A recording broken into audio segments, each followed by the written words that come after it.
Set the car alarm off. Really?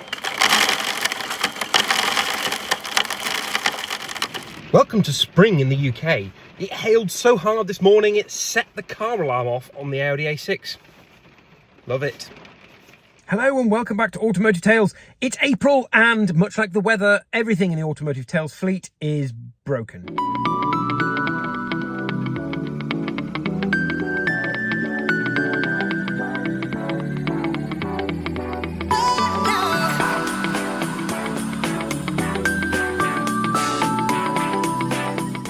So what am I talking about? Well, actually, ironically, not the Audi. A few people reckon that buying this C6 Audi would be a nightmare. And yes, it has cost me a few quid to sort a few bits. I has been back to S-Line and I'll now explain what for. Okay, quick update on the Audi for you as well. So we have finally got to the bottom of the brake light that was always giving us a warning. So it's the high level one up here. We tried replacing the unit. They tried replacing a slightly corroded connector. Turned out to be a fault in the wiring, so they have run a new cable through. And now we no longer have a brake light warning on the dashboard every time we drive the car, continuously flashing on the dashboard, which I can tell you is delightful. But that isn't what the sort of woe is me is all about. So you remember the Faye 850 we have?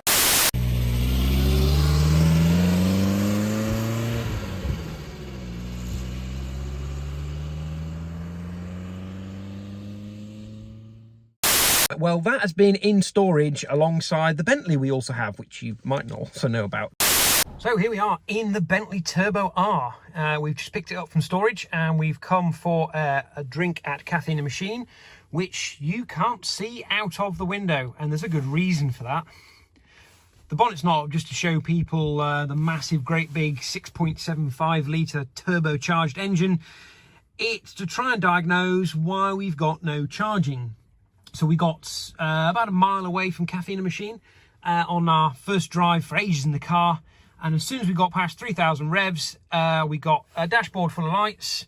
So we've got a battery warning light down here and an ABS warning light there.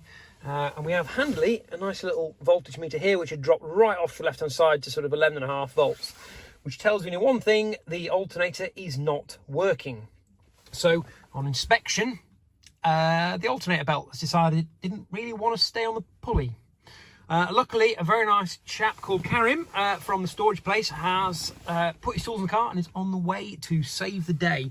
So we're going to see if we can get the belt, which still stayed in one piece, back on the alternator, enough to get it to Starman's.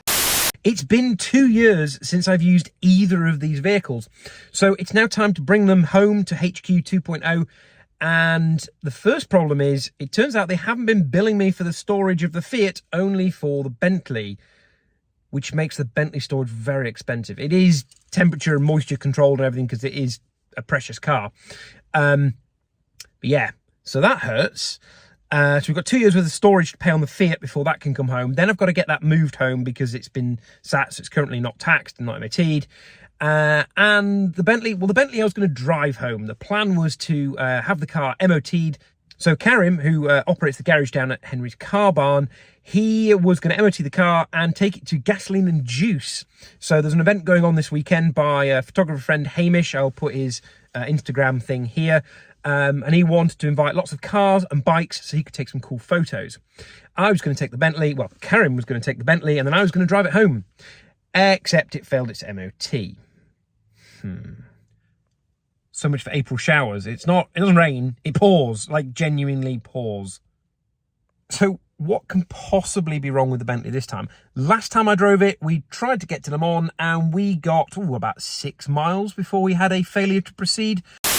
As is always with the Bentley, we can pass everything but a fuel station. However, we're not in the fuel station for petrol this soon on the journey.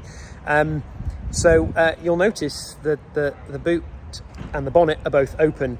The boot is open to find some mineral oil fluid, and the bonnet is open to fill up the mineral oil. However, we don't think this is going to fix the problem, because that on the floor would be LHM fluid, which has dripped out while we've been sat here, along with the whole underside of the car being coated.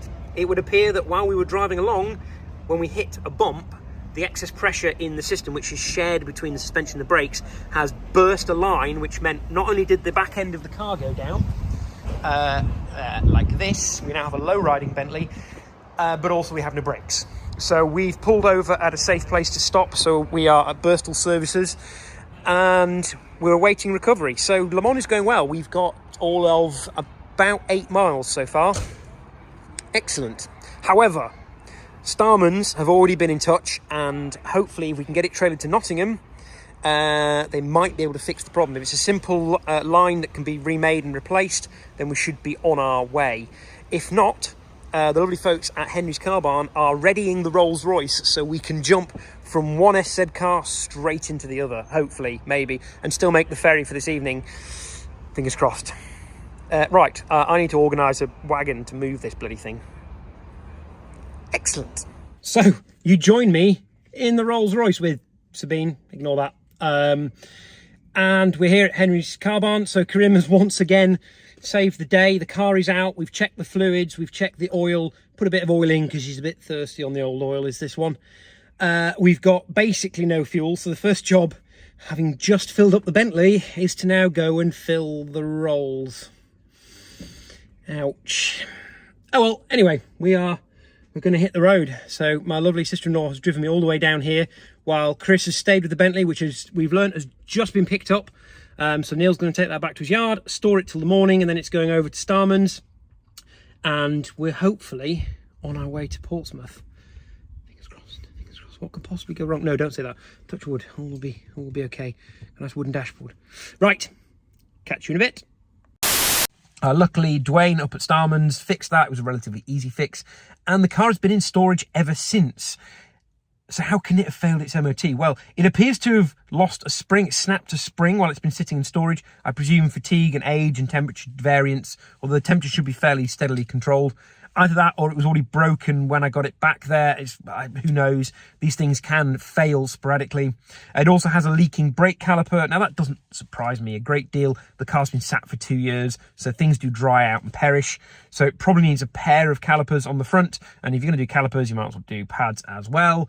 And there's a brake light that's gone, and the power steering pump is leaking. So lots and lots of things.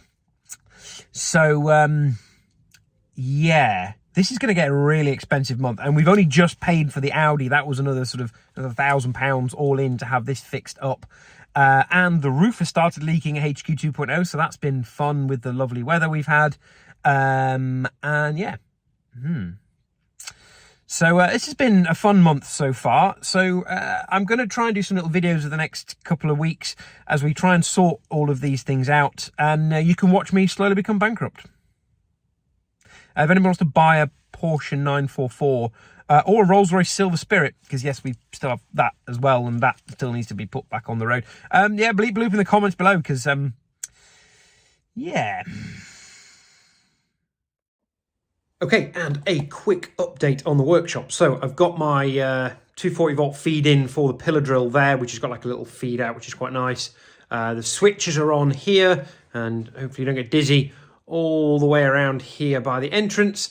I've just got a few more bits of wiring to run, so you can see some of the conduit boxes are still open, because where it all feeds through the wall here, and before you say it, I didn't make that god-awful mess of a hole. I'm just using what was already there.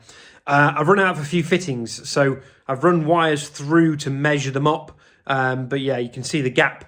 Just not quite enough 25mm conduit, which is slightly annoying. So when the new piece arrives next week, I can fill that in, feed all the wires through there, then feed them from, oh, you can just see it from this little box here down through that hole, and then you can see the mass of wires, like a wiring loom running in this garage. And so we're on the other side of the wall here, so you can see what I talked about the wiring loom. You can't really tell so much unless I grab hold of it. This is all the wiring running through to the workshop. So all that's got to be run through conduit and eventually over to the fuse board over here. So we're getting there very, very slowly. This bit of the workshop has actually been used in anger. So you'll have seen in a recent video, we've done some work on Pass, who is going for an MOT very shortly. We've also done a set of shocks on what you can't see there, which is a VW Polo. Hence why there's like a temporary workbench set up here, some oil from Pass, all my tools and everything else. And then the big important thing next week the doors are finally arriving. So we're going to have some nice wooden doors on the workshop, but first they need to extend the concrete out slightly here. Reason being, so you can see the edge of the concrete there, we've pushed some sort of gravel, some MOT up to the concrete for now. But as you remember in the earlier videos, we were originally planning on taking these pillars out and putting in some lovely curved edge bricks, but that was not going to happen due to the cost of the Parliament hinges to span that gap. So the frames are going to go on the front with shorter Parliament hinges, which means these pillars didn't need to come out, which means the concrete didn't need to be all the way back there. But yeah, we didn't know that at the time. So we're going to bring the concrete all the way forward to that line there, and then the doors can sort of sit on the concrete and fill in these great big gaps here. And then we'll have a secure workshop. Then all I've got to do is worry about HQ 1.0, which is just sort of sat in the corner. But all of that is a job for some other time. So that's it for this episode of Automotive Tales. I hope you're enjoying these sort of rolling fleet/workshop updates because I'm not really doing a great deal more. Although the weather has got a little bit better, so you can see I'm now no longer wearing a scarf, although I've still got my trusty hat on. Which means we can slowly get some stuff out and do some classic car videos rather than, you know, wiring nonsense. Right, check back next time when we're probably going to do a little bit more of this, and we might have some updates on the Bentley and the Fiat. Right, that's all. Bye for now.